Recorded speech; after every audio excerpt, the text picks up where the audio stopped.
I want to talk a little bit about some stuff you might want to watch before tomorrow's Beyond the Brave stream. Well, make sure you guys smash the crap out of that subscribe button so you guys don't miss out more awesome content. So I wanted to start off with the magical Cerberus cards and kind of pre-gaming around here with Endymion himself. Now, Konami's been playing a very, very fitting game right now with kind of edging us on into, where's Endymion, where's Zorowa? Witchcraft already got an entire power-up set dedicated to itself. We've already seen, Alistair's gotten 2 waves of support. The last 2 cards that really remain in this lore to really get support are Endymion himself, which, to be fair, we've already kind of seen Regulus getting power, but they did give us a card that, gave us the ability to remove spell counters to, be a global negate. But they've done nothing else for Endymion himself. And Zorowa's just kind of in a dumpster out back being forgotten about at this point. Either we're going to go into Beyond the Brave missing a couple of slots for this, or we're going to have to take a look beyond this set and actually kind of see, oh, hey, is Konami going to do something, in terms of this? This is where the magical Cerberus stuff comes into, conversation.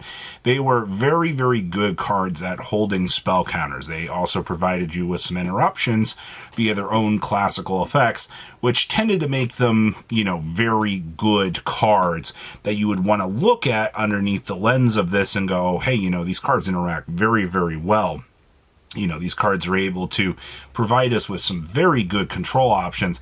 That's why I wanted to leave this on the topic, because if we get something really, really good tomorrow that, pushes Endymion somehow, somewhere, then the magical Cerberus, the magical beast cards themselves, the classical saying. Let's talk about Umbral horror here for a second. So, we've managed to narrow it down to Gorgonic and to Umbral Horror, judging by the fact that we got a level 4 garbage monster earlier in the week that has the ability to revive itself, or extend itself out, rather, and kind of works with a zero-statted monster. All of our, since it's level 4, the fact it now looks like, we think we're going to get Umbral Horror support based on the character and all of the showing and so forth of that. That lives us to, C104, Umbral Horror itself being a topic of conversation, even 7 Tachyon as a, topic of conversation for searchability. Same thing with even 7th Ascension. Cards like this that you can get in front of because you think either a theme is going to get really good or you think that there's just going to be something incredibly useful and powerful out of that. I don't necessarily think that it's a bad time to give some consideration to wanting to pick up the other Umbral Horror stuff. But the other thing is, we are missing an alt art. It either is going to go to 7 Tachyon generically, or we're going to see an alt art getting tossed to, 104 itself. I wouldn't be surprised to see a coin flip either or. 7 Tachyon would make sense to get an alt art for it because it's a more generic card.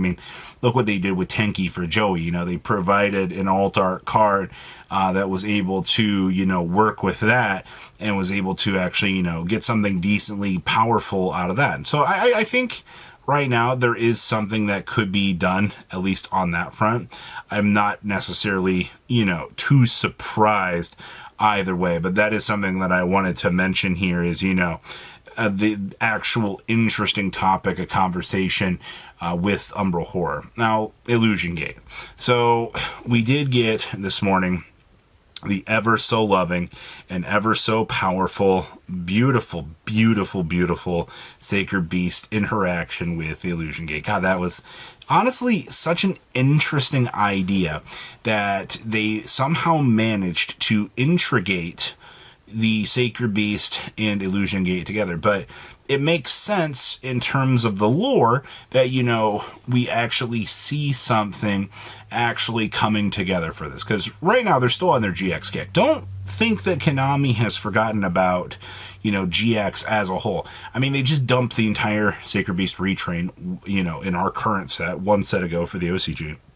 Also, if you look at, you know, the way that things are in the OCG as it is. I mean, Raw Yellow Special Pack is coming out here very, very shortly, and Hamon's going to be trailing around in that as well.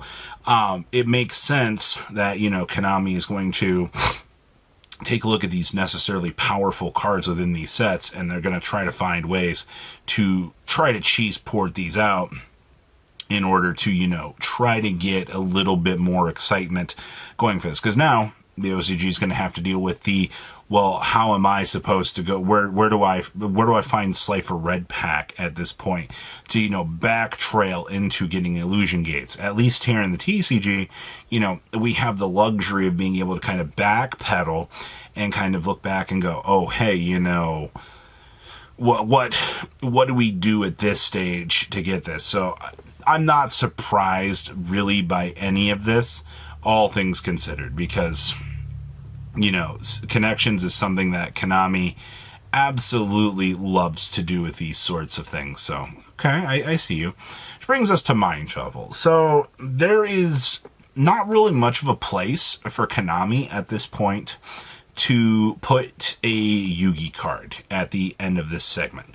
I think it is very likely we are going to see one card dedicated to the Yugi theme, because at this point in time, we got, I believe it was, I mean, the cartoon monster, I'm going to consider like indirect support for the toon stuff, but we kind of got support for that. We got Direct Blitzclick, we got the Sacred Beast, you know, all of the previous themes. Alistair even got 2 power-ups this set. They've taken everything from the last set and they've actually given it one more additional card. So the question now becomes, you know, what do we do for Yugi at this point?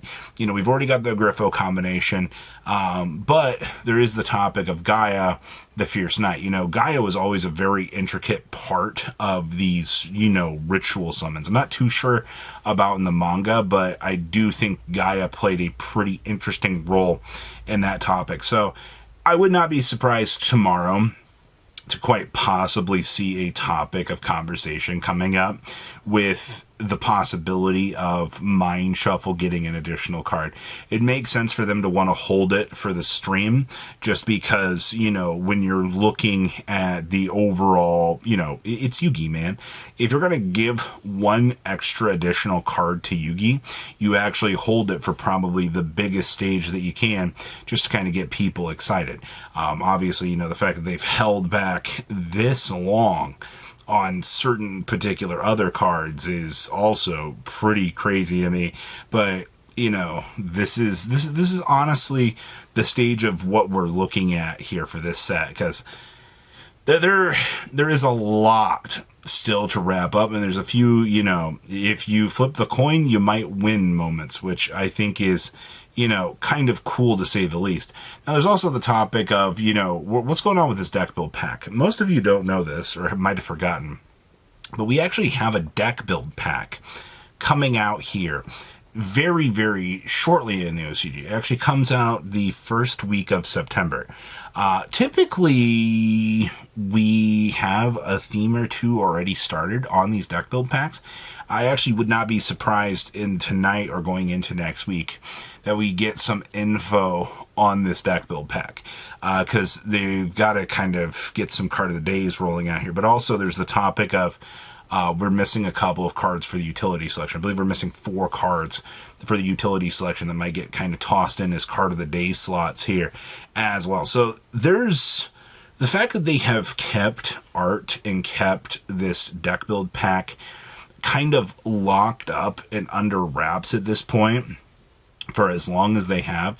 This is either going to be one of the craziest deck build packs like ever, because, you know, you kind of got to keep up with the current new model that you're pushing here. You know, you got to write the narrative of, you know, this has to be extremely powerful. And I don't have any insight on this. You know, your guess is as good as mine with this, but I want to remind people, you know, this is coming. You know, we have to be prepared for, you know, these broken methods of whatever might happen. Considering, you know, it's 3 new themes in a deck build pack, you know, we'll have to wait and see. I can only imagine the brokenness is going to come with that. But please, you know, leave a comment down below. Tell me what you guys think. I'll see your beautiful faces back here in day, guys. Patrons! Thank you.